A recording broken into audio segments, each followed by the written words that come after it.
E aí pessoal, beleza? Vamos hoje ao nosso segundo Pergunte ao Counter. Bora lá!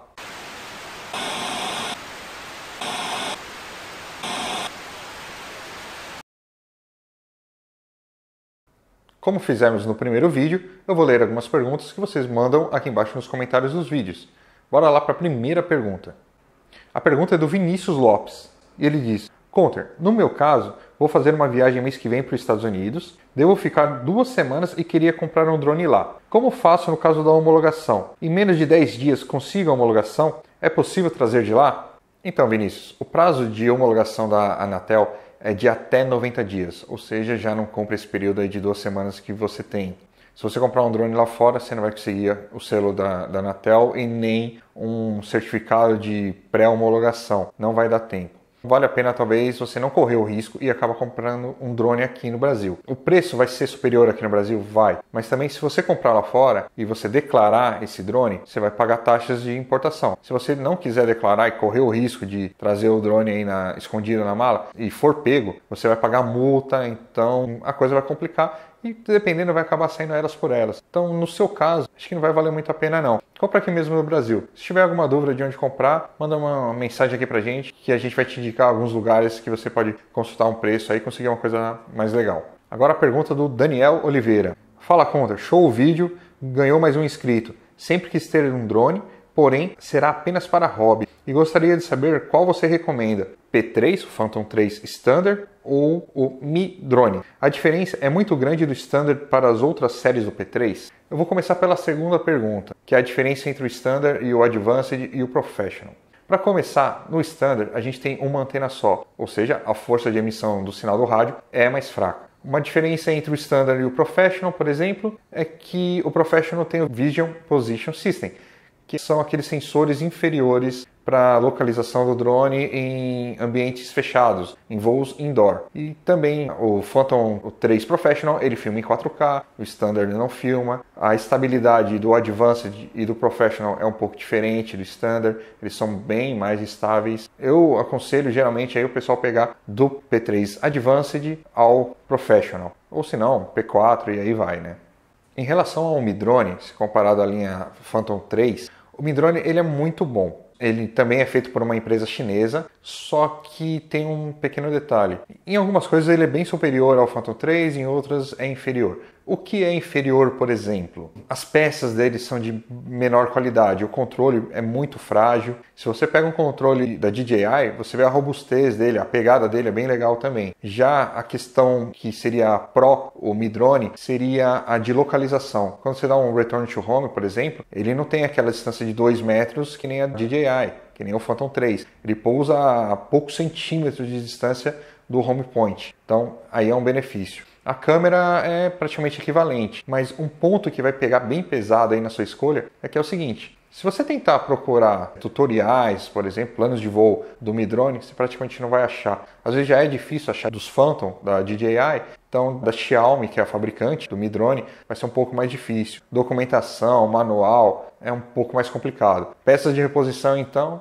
bem mais difícil. Aqui no Brasil tem poucas, vou dizer, talvez no máximo 5 representantes da DJI. Imagine para você achar peças do Mi Drone, você vai ter que importar tudo. Então talvez o seu custo vai ser maior.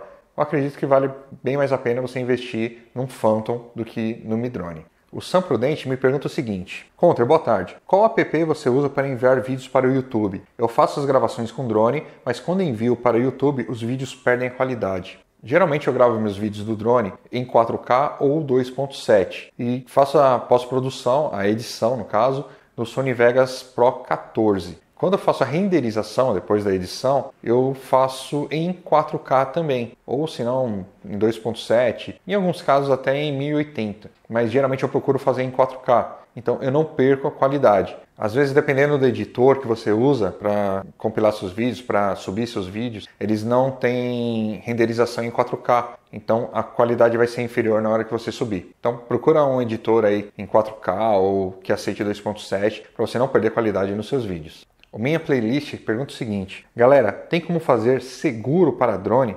Se sim, como? Cara, eu vou te falar o seguinte: há uns 2 meses atrás, mais ou menos, eu procurei alguma seguradora que fizesse algum tipo de seguro para drone. Eu não achei nenhuma, eu procurei em várias. Acredito que isso esteja ligado diretamente à regulamentação que não está pronta aqui no Brasil ainda. Cada hora sai um documento novo, uma lei nova. Acredito muito que eles estão esperando tudo ficar ok, tudo ser regulamentado bonitinho para depois oferecer esse serviço. Lá fora existe já, a própria DJI oferece esse serviço, mas aqui no Brasil, por enquanto, ainda nada.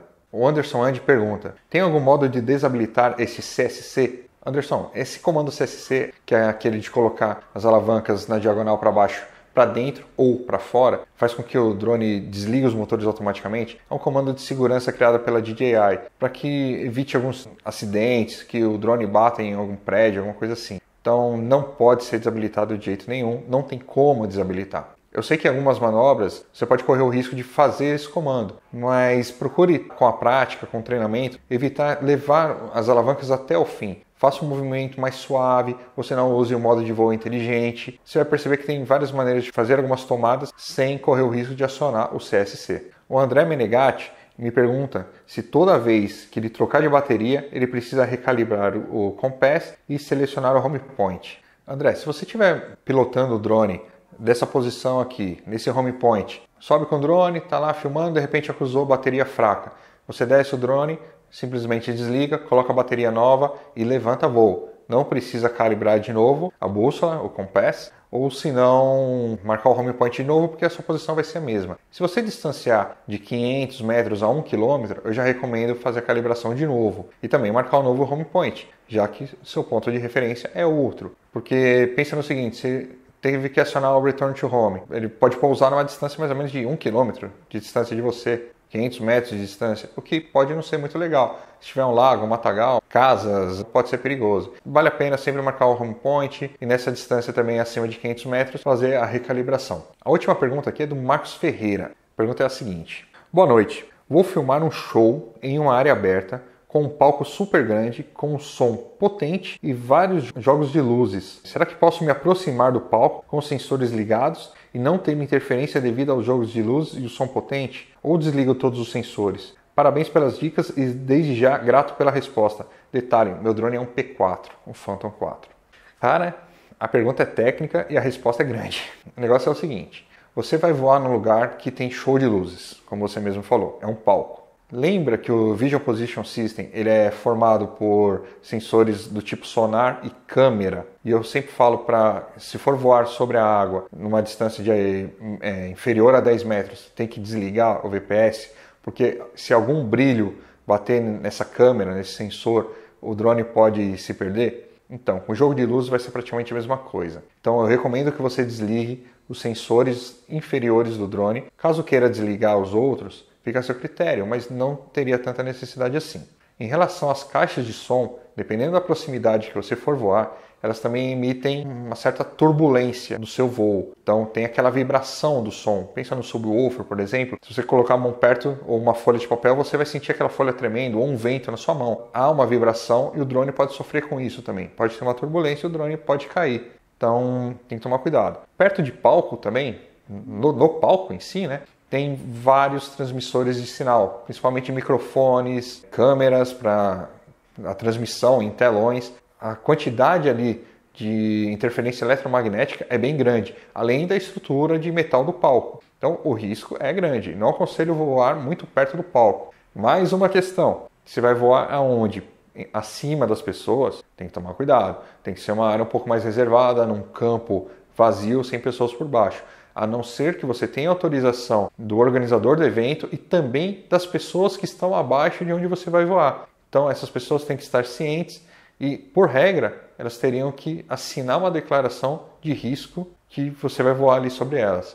Então é bastante complexa a sua pergunta e bastante complexa a resposta, e assim como o caso também é bastante complexo. Tem que observar bastante coisa para não ter problemas, tanto com o seu drone, com a sua filmagem ou com pessoas que podem se ferir, até mesmo os artistas se ferirem ali em algum momento. Vale a pena estudar bastante as estratégias para esse voo aí.